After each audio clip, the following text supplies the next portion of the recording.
மகளிர் உரிமை தொகை, மற்ற பிரச்சனைகள், ஈபியில் இருக்கிற பிரச்சனை, பெயர் மாற்றம், கம்யூனிட்டி ரெவன்யூவில் இருக்கிற பிரச்சனை, கம்யூனிட்டி சர்டிஃபிகேட், இன்கம் சர்டிஃபிகேட், பட்டா மாறுதல், அப்புறம் ஆதார் கார்டில் இருக்கிற பிழை திருத்தம், புதியதாக வாங்க வேண்டியது, ரேஷன் கடை பிரச்சனை, இப்படி 13 துறைகளை சேர்ந்த அதிகாரிகள் எல்லாம் இங்கே வந்திருக்கிறார்கள்.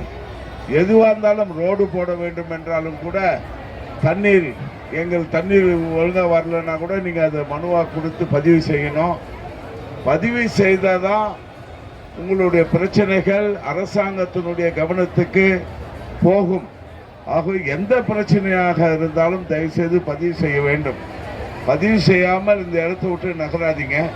பதிவு செய்துவிட்டால் அவைகளெல்லாம் வாரத்திற்கு ஒரு முறையோ 2 வாரத்திற்கு ஒரு முறையோ ஆய்வுக்கு எடுத்து அதிகாரிகளை, மேல் அதிகாரிகள் கேட்பார்கள். இந்த பிரச்சனையெல்லாம் பதிவு செய்திருக்காங்களே, ஏன் தீர்க்கப்படவில்லை என்று அந்தந்த அதிகாரிகளை கேட்கும் போது அதையெல்லாம் தீர்க்கப்பட வேண்டும். சட்டபூர்வமாக எவையெல்லாம் தீர்க்கப்பட வேண்டுமோ அதையெல்லாம் தீர்க்கப்பட்டு ஆக வேண்டும். நம்முடைய மாண்புமிகு முதல்வர் அவர்கள் 45 நாட்களுக்குள் தீர்க்க வேண்டிய பிரச்சனைகளெல்லாம் தீர்வு காணப்படும் என்று உறுதி அளித்திருக்கின்றார்கள். ஏறக்குறைய 50 லட்சத்திற்கு உட்பட்ட மக்களுக்கு மகளிர் உரிமை தொகை தர தீர்மானம் செய்யப்பட்டிருப்பதாக எங்களுக்கு செய்தி வந்து கொண்டிருக்கின்றது. ஆகவே தயவு செய்து மகளிர் உரிமை தொகை கூட அந்த 8 நிபந்தனைக்கு உட்பட்டவர்களுக்கு நிச்சயமாக கிடைக்காது.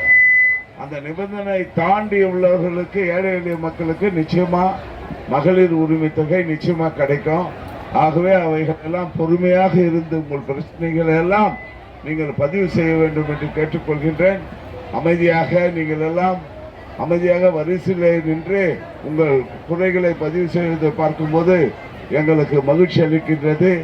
வந்திருக்கின்ற அனைவருக்கும், உங்கள் அனைவருக்கும் என்னுடைய பாராட்டுக்களையும் நன்றியையும் திருவொற்றியூர் மக்கள் நம்முடைய கழகத்தின் சார்பாகவும் என்னுடைய சார்பாகவும் நான் தெரிவித்துக் கொள்கின்றேன்.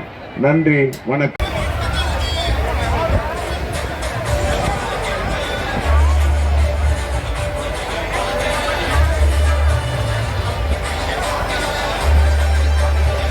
இது 7/2025 சிதம்பரத்தில் மிகச்சிறப்பாக